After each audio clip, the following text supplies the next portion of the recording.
Perfect measurement के साथ आज मैं आपके लिए नान खटाई की रेसिपी लेके आई हूँ। बहुत ही खस्ता, बिल्कुल बेकरी स्टाइल आज हम यहाँ पर नान खटाई बनाने वाले हैं। बहुत ही छोटी सी, बहुत ही आसान और बहुत ही सिंपल सी रेसिपी है। आप इसे एक बार ज़रूर से ट्राई करके देखिए।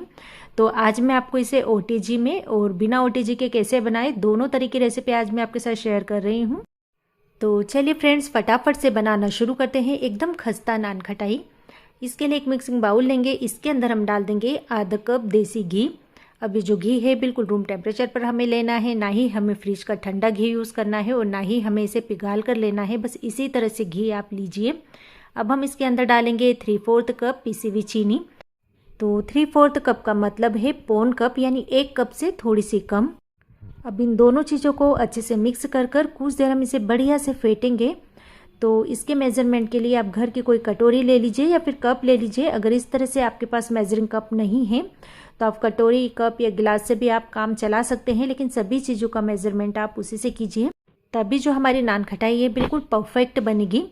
तो यहाँ पर देखिए, इसे चलाते हुए मुझे थोड़ा समय हो चुका है। अब आप देख सकते हैं इसका जो कलर है एकदम से लाइट हो चुका है और बिल्कुल ये क्रीम के फॉर्म में आ चुका है। बस इसी तरह से हमें इसे कंटिन्यूसली चलाते हुए फेंटना है।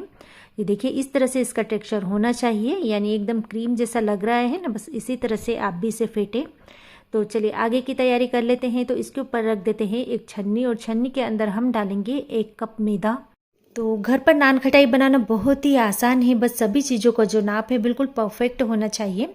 अब इस मैदे में हम डाल देते हैं 1/4 कप बेसन और इसी के साथ मैं डाल रही हूँ 1/4 कप सूजी, यानी बारीक वाली जो सूजी होती है ना, जिसे रवा भी कहा जाता है, वही हमें यहाँ पर यूज़ करना है।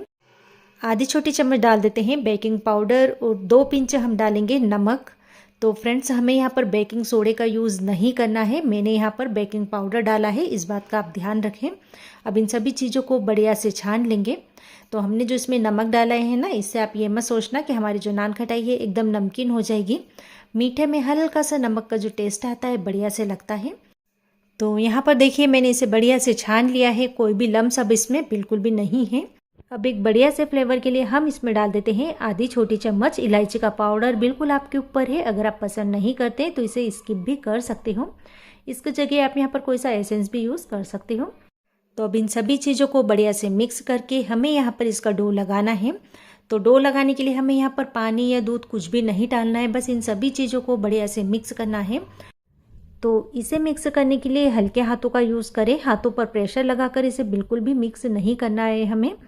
तो अगर आपका जो नाप है ना बिल्कुल परफेक्ट होगा तो जो आपका डो है वो भी बिल्कुल परफेक्ट लगेगा। तो आप देख सकते हैं यहाँ पर बहुत ही सॉफ्ट, बहुत ही बढ़िया से डो लगकर तैयार हो चुका है। और इस डो को लगाने के लिए ना हमने दूध डाला है और ना ही पानी डाला है। तो चलिए फ्रेंड्स, डो तो हमारा यहाँ पर लगकर तैयार हो चुका है। तो अब हम यहाँ पर नान खटाई को शेप दे देते हैं। तो थोड़ा थोड़ा डो ले लेते हैं और हाथों पर इस तरह से घुमाते हुए हम इसे नान खटाई का शेप दे देंगे। तो बॉल बनाने के बाद हल्का सा इसे प्रेस कर देते हैं, यानी हल्का सा इसे दबा देते हैं, लेकिन बहुत ज़्यादा इसे नहीं दबाएं, थोड़ा गोल ही रहने दें, क्योंकि जब ये कुक होती है ना तो थोड़ी सी फैलती भी है। तो अब मैंने यहाँ पर एक बेकिंग ट्रे ली है, इसके ऊपर मैंने इस तरह से बटर पेपर लगा दिया है और अब हम यहाँ पर ये नान खटाई रख देंगे। लेकिन इसे थोड़ी दूर दूर ही रखेंगे, क्योंकि नान खटाई जब बेक होगी ना तो ये फूलेगी और फूलने के लिए भी थोड़ी सी इसको जगह चाहिए होगी। तो चलिए फ्रेंड्स, अब हम इसके ऊपर लगा देते हैं पिस्ता। ये बिल्कुल आपके ऊपर है कि आप इसे किस तरह से डेकोरेट करना चाहते हो। आप चाहे तो यहाँ पर बादाम लगा सकते हो, काजू लगा सकते हो, चेरी लगा सकते हो, या फिर आप चाहे तो यहाँ पर केसर का भी यूज़ कर सकते हो। बिल्कुल आपके ऊपर है कि आप इसे किस तरह से डेकोरेट करना चाहते हो। तो अब बारी है इसे बेक करने की।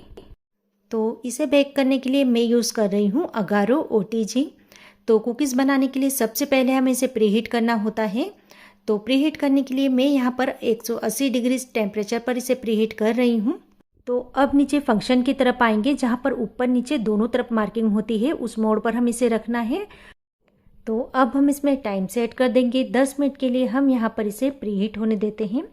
तो स्विच को ऑन कर देते हैं और 10 मिनट के लिए हम इसे प्रीहीट होने देंगे। तो चलिए बेकिंग ट्रे को ओटीजी के अंदर रख देते हैं, जो मिडिल वाला सेशन होता है ना, वहीं हमें इसे रखना है। तो इसका टाइम हमें 15 मिनट के लिए सेट करना है। तो 15 मिनट के बाद आप एक बार चेक कर लीजिए, अगर आपको लगता है कि ये बेक नहीं हुई है तो 5 मिनट के लिए आप इसे और बेक कर सकते हो।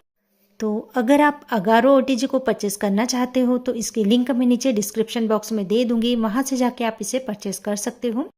तो चलिए अब हम इसे बिना ओटीजी के किस तरह से बनाएं ये भी देख लेते हैं। तो यहाँ पर मैंने इस तरह से एक प्लेट ली है, इसके ऊपर मैंने बटर पेपर लगा दिया है और अब हम यहाँ पर रख देते हैं ये नान खटाई। तो मेरे पास तो ये जो खमन बनाने वाली प्लेट होती है ना, उसी का यूज़ कर रही हूँ। तो अगर आपके पास इस तरह की नहीं है तो आप कोई भी स्टील की प्लेट ले लीजिए और उसके ऊपर आप बटर पेपर रख कर भी ये काम कर सकते हो। नान खटाई को हम थोड़ी थोड़ी दूरी पर ही रखेंगे क्योंकि ये फूलेगी।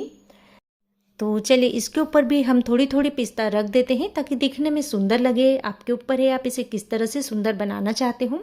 तो चलिए अब ये भी बेक करने के लिए बिल्कुल तैयार है। तो मैंने यहाँ पर कढ़ाई को पहले से ही प्रीहीट कर लिया है। 10 मिनट के लिए कढ़ाई को मैंने अच्छे से प्रीहीट किया है। तो अब इसके ऊपर रख देते हैं हम ये प्लेट।